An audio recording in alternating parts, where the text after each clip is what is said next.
Ito, grabe talaga, no? Ito na.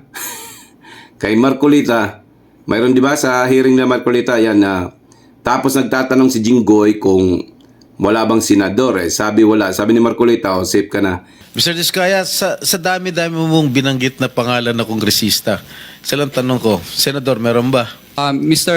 Your Honor, wala po. So, sigurado ka? Safe ka na. Sigurado po. You know, I resent that statement, Mr. Chair. I resent that statement. Safe ka na. Okay. Diba? Safe na. Few moments later. Ngayon, nung tinatanong naman dito sa kabila, doon sa investigasyon sa HUR, talagang tinutumbok si, si Estrada. O kanino kami naging bagman? Sasagutin ko na po ngayon.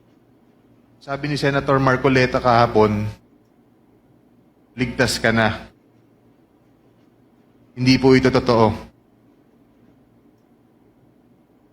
Si Senator Jinggoy Ejercito Estrada, Senator Joel Villanueva, Yusek Robert Bernardo, at D. Alcantara. Si Senator Jinggoy po ay nagbaba ng 355 million ngayong 2025 sa mga ilang projects sa Bulacan. So, hindi naman natin alam kasi wala namang evidence yan. So, titingnan natin yan kung anong kalalabasan. Kaigit na.